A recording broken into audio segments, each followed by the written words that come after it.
نحمده ونصلي على رسوله الكريم أما بعد فأعوذ بالله من الشيطان الرجيم بسم الله الرحمن الرحيم إن الله وملائكته يصلون على النبي يا أيها الذين آمنوا صلوا عليه وسلموا تسليما اللهم صل على سيدنا ومولانا محمد معدن الجود والكرم وآله الكرام وأصحابه العظام وابنه الكريم وبارك وسلم سبحانك لا علم لنا إلا ما علمتنا إنك أنت العليم الحكيم رب اشرح لي صدري ويسر لي أمري واحلل عقدة من لساني يفقهوا قولي۔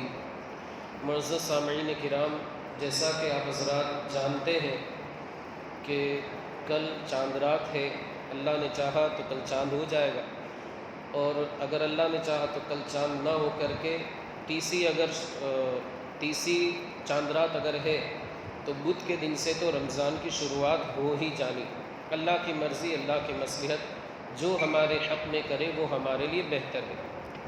تو رمضان المبارک کے حوالے سے بس مختصر درس آپ حضرات کو بخاری شریف اور دیگر حدیثوں کی روشنی میں آپ حضرات کے سامنے پیش کروں گا۔ ایک مرتبہ اور درود پاک پڑھ لیجیے، اللہم صلی علی سیدنا و مولانا محمد معدن الجود والکرم وآلہ الکرام واصحابہ العظام وابنہ الکریم وبارک وسلم۔ بخاری شریف کی ایک حدیث پاک ہے، اللہ کے رسول صلی اللہ علیہ وآلہ وسلم کے تعلق سے ایک صحابی رسول عرض کرتے ہیں کہ رسول اللہ صلی اللہ علیہ وآلہ وسلم سخت آندھی سے بھی زیادہ سخاوت فرمانے والے تھے۔ آپ حضرات اندازہ کر سکتے ہیں کہ آندھی کتنی تیز ہوتی ہے۔ اگر بندہ کم وزن کا ہے، 500 گرام کا ہے، تو اسے تو اڑا بھی لے جا سکتی ہے۔ یہ مطلب آندھی کے اندر تاثیر ہوتی ہے، بڑی بڑی بلڈنگیں بھی گر جاتی ہیں، ٹاور وغیرہ گر جاتے ہیں، واوا جوڑ جسے کہا جاتا ہے۔ تو اللہ کے رسول صلی اللہ علیہ وآلہ وسلم اس سخت آندھی سے بھی زیادہ سخاوت فرمانے والے تھے، اور جب رمضان المبارک کا مہینہ آتا تو آپ کی سخاوت میں اور اضافہ ہو جاتا، آپ کی سخاوت میں اور اضافہ ہو جاتا۔ میرے امام فرماتے ہیں، واہ کیا جود و کرم ہے شہ بطحا تیرا، نہیں سنتا ہی نہیں مانگنے والا تیرا، تارے چلتے ہیں سخا کے وہ ہے قطرہ تیرا، تارے کھلتے ہیں سخا کے وہ ہے ذرہ تیرا، دھارے چلتے ہیں سخا کے وہ ہے قطرہ تیرا۔ یہ حضور اعلیٰ حضرت فرماتے ہیں، اور فرماتے کون دیتا ہے دینے کو منہ چاہیے، دینے والا ہے سچا ہمارا نبی۔ تو یہ رسول اللہ کی سخاوت کا عالم تھا۔ اس سے ہمیں یہ سبق ملتا ہے، یہ درس ملتا ہے کہ ہم بھی، ویسے تو ہمیں کوشش کرنی چاہیے کہ ہم پورا سال صدقہ و خیرات کرتے رہیں، لیکن رمضان المبارک کے مقدس مہینے کے اندر ہم اس صدقہ و خیرات جو ہم کرتے ہیں اس میں اور اضافہ کر دیں، اور انتظار نہ کریں کہ رمضان المبارک آئے جب ہم کریں۔ رمضان المبارک میں تو کرنا ہے، لیکن پہلے ہی سے ہم صدقہ و خیرات کر دیں تاکہ ہماری رقم غریب کے پاس اگر پہنچ جائے تو اس کا راشن آ جائے، اس کی ضرورت کی چیزیں آ جائے، اس کا ضرورت کا سامان وغیرہ آ جائے۔ ایک اور حدیث پاک میرے آقا مصطفیٰ کریم فرماتے ہیں، یعنی اسی شعبان المعظم کے آخری دن 29ویں دن آپ صلی اللہ علیہ وآلہ وسلم نے درس دیا۔ آج 28 ہے، کل 29 ہے، اب 29 کو تو ہماری یہ محفل قائم نہیں ہوتی، یہ محفل نہیں سجتی درس بخاری، چونکہ آپ حضرات مارکیٹ وغیرہ میں رہتے، چھٹی کا دن نہیں ہوتا۔ بس ایک کوشش ہے کہ چلیے 28 ہی کو ہم نیت کر لیتے رسول اللہ کی سنت کریمہ، یعنی پتہ یہ چلا کہ شعبان کے آخری ایام میں، آخری دنوں میں رمضان المبارک کی فضیلت بیان کرنا یہ خود میرے آقا مصطفیٰ کریم کی سنت کریمہ ہے، اور اس کی فضیلت کو سننا یہ صحابہ کی سنت مبارکہ ہے۔ اللہ تعالی ہمیں اس کی برکتیں عطا فرمائے۔ مصطفیٰ کریم صلی اللہ علیہ وآلہ وسلم فرماتے ہیں کہ اے لوگو، تم پر ایک مقدس مہینہ سایہ فگن ہونے والا ہے، یہ مہینہ برکت والا ہے، عظمت والا ہے، اس میں ایک رات 1000 مہینوں سے بہتر ہے۔ آپ لوگوں نے سنا ہوگا قرآن مقدس کی ایک خاص صورت ہی اس سلسلے میں نازل ہوئی ہے، انا انزلناہ فی لیلۃ القدر وما ادراک ما لیلۃ القدر۔ اس طرح آخری میں ہے لیلۃ القدر خیر من الف شہر، کہ لیلۃ القدر جو ہے وہ 1000 سال سے بھی زیادہ بہتر اور افضل ہے۔ اس کے تعلق سے میرے آقا مصطفیٰ کریم نے فرمایا کہ اس رمضان کے مہینے میں ایک رات ایسی ہے جو 1000 مہینوں سے بہتر ہے۔ پھر آگے میرے آقا مصطفیٰ کریم فرماتے ہیں کہ جو بندہ اس مہینے میں یعنی رمضان کے مہینے میں ایک نفل ادا کرتا ہے اللہ اسے فرض کے برابر ثواب عطا فرماتا ہے۔ ایک نفل اگر کرے گا بندہ صدق دل سے اخلاص کے ساتھ اللہ و رسول کی رضا حاصل کرنے کے لیے، اللہ اسے مکمل فرض کے برابر ثواب عطا فرمائے گا۔ اور جو بندہ اس مہینے میں ایک فرض ادا کرے گا، چاہے نماز ہو، زکوٰۃ ہو، کوئی بھی فرض ہو، اگر بندہ اس مہینے میں ایک فرض ادا کرتا ہے اللہ اسے 70 فرضوں کے برابر ثواب عطا فرماتا ہے۔ 70 مطلب 70 گجراتی میں جسے کہا جاتا ہے، انگریزی کے اندر 70 جسے کہا جاتا ہے، 70 فرضوں کے برابر ثواب عطا فرماتا ہے۔ اور اس مہینے کے اندر بندے کے رزق کو بڑھا دیا جاتا ہے۔ دیکھیے کبھی کبھی ایسا ہوتا ہے، ہمارے کچھ احباب بولتے بھی ہیں کہ اس بار بہت مندی ہے مارکیٹ کے اندر، اور چندے وغیرہ کے حساب سے بھی کچھ خاص چندہ وغیرہ نہیں آ رہا ہے، پچھلے سال جو ریکارڈ تھا اس سے کم چندہ لوگ دے رہے ہیں وغیرہ وغیرہ، یہ ساری چیزیں۔ تو آپ حضرات ایک بات میری طرف سے سماعت فرمائیں کہ یہ انسان اپنے ذہن کے اندر بات بٹھا لیتا ہے، ورنہ جو چیز اسے غیر رمضان میں مل رہی تھی الحمدللہ رمضان کے مہینے میں اس سے بہتر طریقے سے مل رہی ہے۔ یا ہو سکتا ہے وقتی طور پر رمضان کے مہینے میں اس کا رزق، اس کا امتحان لینے کے لیے تھوڑا سا کم کر دیا گیا، یہ نہیں کہ مطلب اس کا رزق ختم ہو گیا، ہو سکتا ہے کم کر دیا ہو۔ اب اگر بندہ اللہ کے اس امتحان میں کامیاب ہو جاتا ہے، رمضان المبارک کا مہینہ گزرا، اللہ رمضان کی برکت سے اس کے رزق میں 2-3 گنا اضافہ فرما دے۔ بس بندے کے صبر کا امتحان ہے کہ بندہ صبر کرتا ہے یا نہیں۔ رزق تو ہم نے دیا، اس وقت تو اس نے شکر ادا کیا، لیکن جب رزق میں ہم نے تنگی کی، اس کا امتحان لیا، اب یہ بندہ شکر ادا کرتا ہے یا نہیں کرتا۔ میں نے اس سے پہلے بھی بتایا اگر بندہ اللہ کا شکر ادا کرے گا، اللہ کا وعدہ ہے اس کے رزق میں بے حساب برکتیں عطا فرمائے۔ تو انسان کو اللہ کا شکر گزار بندہ بننا چاہیے۔ میرے آقا مصطفیٰ کریم آگے فرماتے ہیں جو بندہ اس مہینے میں کسی بندے کو افطار کراتا ہے، روزہ کھلواتا ہے، جسے ہم اپنی زبان میں روزہ کھلوانا بولتے ہیں، کسی بندے کو افطار کراتا ہے تو اللہ رب العزت اس بندے کے لیے جہنم سے آزادی لکھ دیتا ہے اور اس کے گناہوں کو معاف فرما دیتا ہے۔ یہ افطاری کروانے والے کی فضیلت۔ اور آگے یہ بھی فرمایا کہ اس بندے کو بھی، یعنی جو افطار کرانے والا ہے الحمدللہ اس کا بھی روزہ ہوگا، لیکن جس کو افطار کرایا ہے اس کے روزے کا ثواب بھی اللہ اسے عطا فرمائے۔ یعنی روزہ جو افطار کر رہا ہے اس کو تو اپنے روزے کا ثواب ملے گا، لیکن جو افطاری کروانے والا ہے اسے اپنے روزے کا ثواب ملے گا۔ لیکن افطاری کرنے کے بدلے میں جس بندے کو اس نے افطاری کرائی اللہ اس بندے کے روزے کا ثواب بھی اسے عطا فرمائے، یہ اس کی فضیلت۔ آگے میرے آقا مصطفیٰ کریم فرماتے ہیں، صحابہ نے عرض کیا یا رسول اللہ ہم میں کا ہر بندہ ایسا نہیں ہے جو کسی کو افطاری کرائے، کوئی بیچارہ غریب ہے، کسی کے پاس پیسے نہیں ہے، کوئی میڈیم ہے، یعنی ہر بندے کے بس کی یہ بات نہیں ہے کہ کسی کو افطاری کرائے، کسی کو روزہ کھلوائے۔ تو اللہ کے رسول صلی اللہ علیہ وآلہ وسلم نے ارشاد فرمایا کہ اگرچہ کوئی چیز نہ پائے، صرف ایک گھونٹ دودھ پلا دے یا ایک کھجور کھلا دے یا اگر ایک گھونٹ پانی پلا دے اللہ اسے بھی یہ فضیلت عطا فرمائے۔ آپ دیکھیے اسلام نے سب کا خیال رکھا، یہ نہیں کہ بس اگر صدقہ و خیرات کرے گا تو ہی کامیاب، جو مکمل پیٹ بھر کر کے افطاری کرائے گا اسی کو یہ فضیلت ملے گی، ایسا نہیں ہے۔ بس عمل میں اخلاص ہونا چاہیے۔ 1 روپیہ بھی بندہ خرچ کرے گا اللہ اس سے راضی ہو جائے، لیکن عمل میں اخلاص نہیں ہے، بندہ کروڑوں روپے راہ خدا میں خرچ کرے گا اس کو اس کا کوئی فائدہ حاصل نہیں ہوگا، اللہ کی رضا اس بندے کو حاصل نہیں ہوگی۔ بس اسلام نے ایک لیول، ایک معیار یہ رکھا ہے کہ اخلاص ہونا چاہیے، بس چاہے 50 پیسے کیوں نہ ہو، لیکن اخلاص کے ساتھ بندہ راہ خدا میں خیرات کر رہا ہے، اللہ اسے اس کا ثواب عطا فرمائے گا۔ لیکن کروڑ روپے خرچ کر دیے مگر اخلاص نہیں ہے، دکھاوا ہے، ریاکاری ہے، لوگ کہیں گے بھائی حاجی صاحب نے تو 1 کروڑ روپے راہ خدا میں خیرات کر دیے، تو پھر وہ حاجی صاحب کی تعریف تو لوگوں کے ذریعے ہو جائے گی، لوگوں کی زبان پر حاجی صاحب کی تعریف آ جائے گی، لیکن اللہ و رسول کی رضا اور خوشنودی اس بندے کو حاصل نہیں ہوگی۔ آگے میرے آقا مصطفیٰ کریم فرماتے ہیں، اسی حدیث پاک چونکہ طویل حدیث پاک ہے اور شعبان کے آخری دنوں میں رسول اللہ نے اسے اپنے صحابہ کو سنایا، ہم بھی اس سنت مبارکہ کو ادا کرنے کی کوشش کرتے ہیں۔ اللہ تعالی ہمارے اس ناقص عمل کو اپنی بارگاہ میں قبول فرمائے۔ اب میرے آقا مصطفیٰ کریم فرماتے ہیں، جو بندہ اس مہینے میں یعنی جو بندہ اس مہینے میں کسی روزہ دار کو، روزہ رکھنے والے کو پیٹ بھر کر کے کھلائے گا، اللہ اسے کل قیامت کے دن میرے حوض کوثر پر حاضری نصیب فرمائے۔ یعنی میرے آقا مصطفیٰ کریم اسے خود اپنے مقدس ہاتھوں سے حوض کوثر کا جام پلائے۔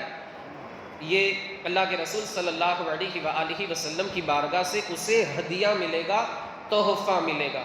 یہ میرے امام اہل سنت بھی فرماتے، مجھے یاد نہیں آ رہا ہے، کہ ٹھنڈا ٹھنڈا میٹھا میٹھا پیتے ہم ہیں، پلاتے یہ ہیں، قصر دنا تک ان کی رسائی، جاتے یہ ہیں آتے یہ ہیں۔ اس طریقے سے حضور اعلیٰ حضرت نے کلام بھی لکھا ہے، اور علامہ استاذ زمن کے جو برادر ہیں حضور حجت الاسلام، انہوں نے خواہش بھی کی ہے کہ دستے حسن حسین سے پئیں گے چل کے جام دو، اس طریقے کا ایک شعر بھی ہے، وہ ابھی مجھے یاد نہیں آ رہا۔ پھر میرے آقا مصطفیٰ کریم آگے فرماتے ہیں کہ یہ ایسا مہینہ ہے کہ اس کا اول عشرہ یعنی شروع کے جو 10 دن ہیں وہ رحمت والے ہیں، بیچ کے جو 10 دن ہیں 11 سے 20 وہ مغفرت والے ہیں، اور آخری کے جو 10 دن ہیں یا 9 دن چاند کے حساب سے، اگر آخری کے 9 دن یا 10 دن ملتے ہیں بندے کو تو یہ جہنم سے آزادی کے 10 دن ہیں۔ اب آپ ذرا سوچیں، یہ اللہ کی طرف سے انعامات ہے، بندے کو چاہیے کہ اسے غفلت کے اندر نہ گزارے۔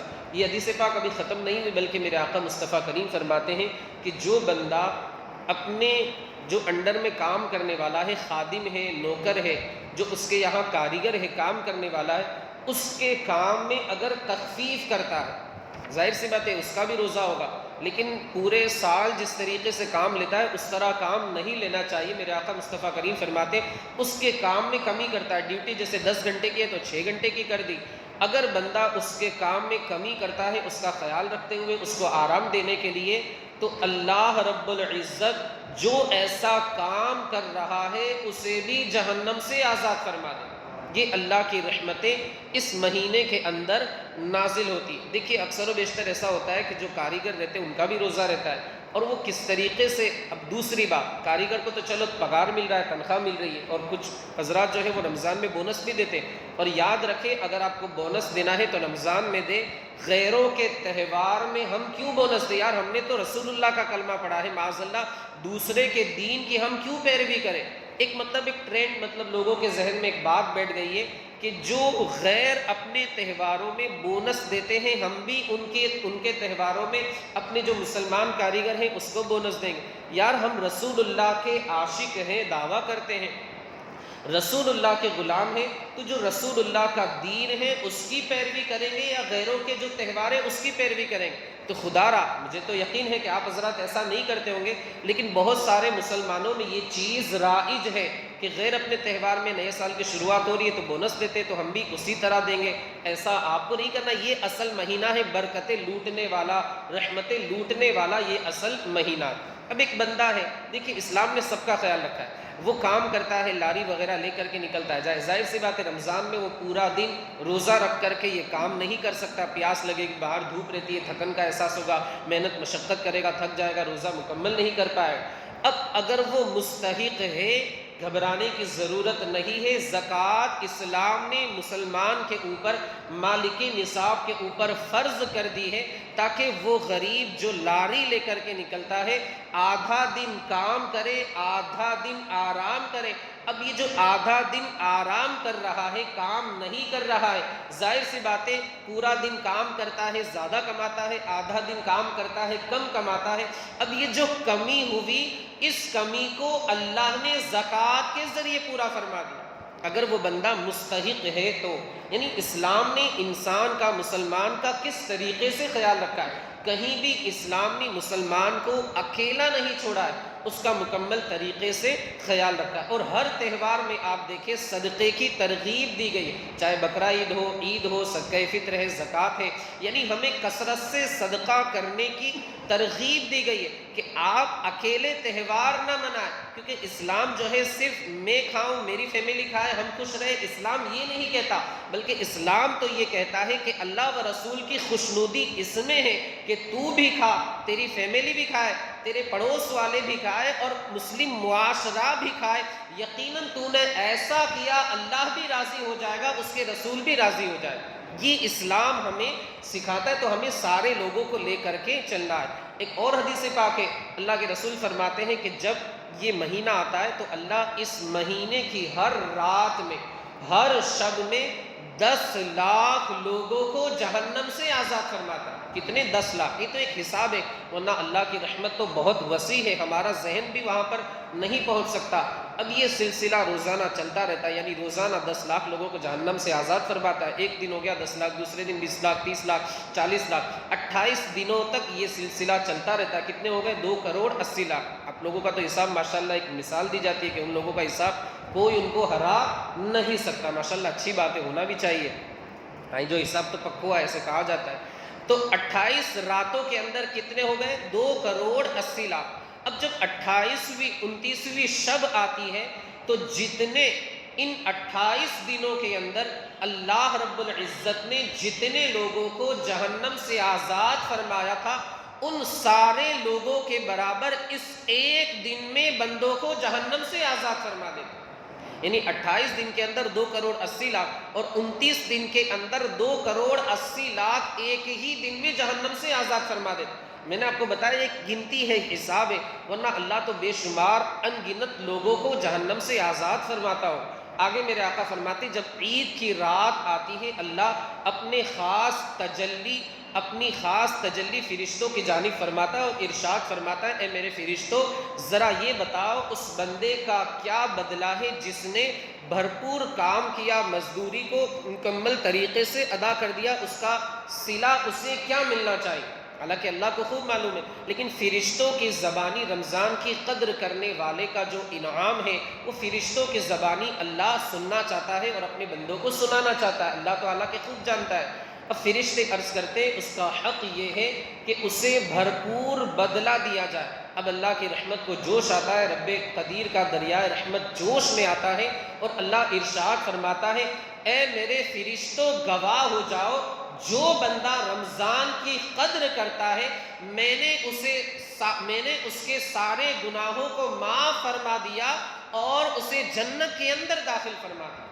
یہ اللہ کا انعام اس مہینے کے اندر خاص طور سے نازل ہوتا ہے۔ 4 چیزیں رسول اللہ نے اس میں ہمیں بتائی، ایک تو لا الہ الا اللہ کی کثرت، ایک استغفار کی کثرت، ایک جنت کا مطالبہ اور ایک جہنم سے آزادی۔ اسے آپ یاد رکھیں، رسول اللہ اس پر مکمل طریقے سے عمل کرتے تھے، یعنی رمضان میں ان 4 چیزوں کی آپ بالکل پابندی فرمایا کرتے تھے۔ ایک تو کثرت سے لا الہ الا اللہ محمد الرسول اللہ، اور ایک استغفار استغفر اللہ ربی من کل ذنب واتوب الیہ، ایک جنت کی طلب، یا اللہ ہمیں جنت عطا فرمائے۔ ایک دعا آپ کو یاد بھی ہوگی، اللہم انا نسألک الجنہ ونعوذ بک من النار، اور جہنم سے آزادی، جنت کی طلب اور جہنم سے آزادی۔ اور اس مہینے کی آپ رحمت دیکھیں، برکت دیکھیں کہ اگر واقعی بندہ اس کی قدر کرتا ہے، اگر وہ کافر ہے اللہ اسے بھی ایمان کی دولت عطا فرما دیتا ہے۔ آپ حضرات نے سنا ہوگا ایک مجوسی تھا، آتش پرست، جو سورج وغیرہ کی، آگ وغیرہ کی پوجا کرتے ہیں، تو اس نے دیکھا کہ اس کا بیٹا بازار کے اندر، مسلمانوں کا بازار تھا، اس میں برسر عام کچھ کھا رہا ہے۔ مجوسی نے اپنے بیٹے کو روکا کہ تم یہ کیا کر رہے ہو، مسلمانوں کا روزہ ہے، مسلمانوں کا بازار ہے اور تم سامنے کھا رہے ہو۔ ایک مسئلہ بھی ہے کہ اگر بندے کا روزہ نہیں ہے کچھ عذر کی وجہ سے، تو وہ بازار میں بیچ سڑک وغیرہ پر نہ کھائے، بلکہ جو بندہ جان بوجھ کر ایسا کرتا ہے تو اسے قتل کر دینے کا حکم ہے۔ یعنی ابھی آپ کو قتل نہیں کرنا ہے، جب بادشاہ اسلام ہو، اسلامی حکومت ہو، تو اتنا سخت حکم اسلام نے بتایا۔ خیر، تو اس نے کہا کہ تم مطلب اس طرح مت کھاؤ، مسلمانوں کا روزہ ہے، مسلمانوں کا بازار ہے، مارکیٹ وغیرہ سب مسلمانوں کا ہے، اچھی بات نہیں ہے۔ تو اس نے کہا ابا آپ بھی تو کھاتے ہیں۔ تو اس مجوسی نے کہا بیٹا میں بھی کھاتا ہوں، لیکن میں سامنے نہیں کھاتا، میں چھپ کر کے کھاتا ہوں، مسلمان کی نظر نہیں پڑتی، میں اس طریقے سے کھاتا ہوں۔ اچھا خیر، وقت گزرتا رہا۔ دیکھیے آپ نے مسلمانوں کے روزے کا احترام کیا، رمضان کا احترام کیا، اللہ نے اسے رمضان کی ایسی برکت عطا فرمائی کہ مرنے سے پہلے اسے ایمان کی سعادت عطا فرما دی۔ یہ آپ دیکھیے برکتیں رمضان کی۔ ایک بات کہ جب اس کی رحمت، اس کی برکت کی بنیاد پر ایک کافر کو اسلام کی ہدایت مل سکتی ہے تو ہم تو الحمدللہ مسلمان ہیں۔ اگرچہ ہم گناہ گار ہیں، سیاکار ہیں، بد صحیح، چور صحیح، مجرم و ناکارہ صحیح ہے، وہ کیسا ہی صحیح ہے، تو کریمہ تیرا گندے نکمے کمین مہنگے ہو کوڑی کے تین، کون ہمیں پالتا، تم پہ کروڑوں درود، اپنے خطا باروں کو اپنے ہی دامن میں لو، کون کرے یہ بھلا تم پہ کروڑوں درود۔ لیکن اگر ہم انشاءاللہ اگرچہ ہم گناہ گار ہیں، لیکن اگر ہم رمضان کی قدر کریں گے یقیناً ہمیں بھی رحمت الہی کا وافر حصہ ملے گا۔ بس آپ سے یہی گزارش ہے، ہم سب کے لیے یہ درس ہے کہ ہم رمضان المبارک کی قدر کریں، اس کا احترام کریں، اس کی ناقدری اور اس کی پامالی نہ کریں، اور جس طریقے سے اللہ و رسول نے ہمیں اس کی عزت کرنے کا حکم دیا ہے اس طریقے سے ہم رمضان المبارک کو گزارنے کی کوشش کریں۔ ایک آخری بات مجھے یاد آ گئی، امام اعظم جن کی ہم تقلید کرتے ہیں وہ اس مہینے میں 61 یعنی 61 قرآن مقدس ختم کیا کرتے تھے۔ تو آج ہی سے آپ نیت کر لیں کہ ہم، یہ تو اللہ والوں کی بات ہے کہ دن میں ایک قرآن پڑھتے تھے، رات میں ایک قرآن پڑھتے تھے، یہ تو ان کی کرامت ہے، ہم سے نہیں ہو سکتا، لیکن ہم کم از کم ایک پارہ تو پڑھیں ایک مہینے میں، یعنی جو رمضان کا مہینہ ہے ایک ختم تو کرنے کی کوشش کریں۔ ہمارے جو بھائی اسپیڈ میں نہیں پڑھ سکتے، روانی کے ساتھ نہیں پڑھ سکتے، تو کم از کم سورہ یاسین کی تلاوت تو کر لیا کرے۔ میرے آقا مصطفیٰ کریم فرماتے جو بندہ ایک مرتبہ سورہ یاسین پڑھتا ہے اللہ اسے 10 مرتبہ قرآن مقدس پڑھنے کا ثواب عطا فرماتا ہے۔ کم از کم سورہ یاسین، اور سورہ یاسین تو سال بھر دن میں ایک مرتبہ بندے کو پڑھ ہی لینی چاہیے، بہت مختصر سا 7-8 منٹ کا وقت لگتا ہے، اس کی آپ پابندی کریں۔ اللہ ہمیں آپ کو رمضان المبارک کی قدر کرتے رہنے کی توفیق رفیق عطا فرمائے۔ مولا جو کچھ بھی بیان ہوا اس کے بیان کرنے میں مجھ سے جو بھی غلطی لفظش خطا خامی ہوئی اپنے حبیب کے صدقے مجھ سے معاف فرما، اس کی برکتوں سے ہمیں مالا مال فرما، اس پر عمل پیرا ہونے کی توفیق عطا فرما، تیرے حبیب کی ان حدیثوں کی برکتوں سے ہماری بے حساب مغفرت فرما، رمضان المبارک کی قدر کرنے کی توفیق عطا فرما، رمضان المبارک میں عمرے کی سعادت عطا فرما، اور جب ہمارے حق میں موت بہتر ہو تو مدینۃ الرسول ہی میں ہمیں موت نصیب فرما۔ وصلی اللہ تعالی علی خیر خلقہ ونور عرشہ سیدنا مولانا محمد وعلی آلہ واصحابہ اجمعین برحمتک یا ارحم الراحمین۔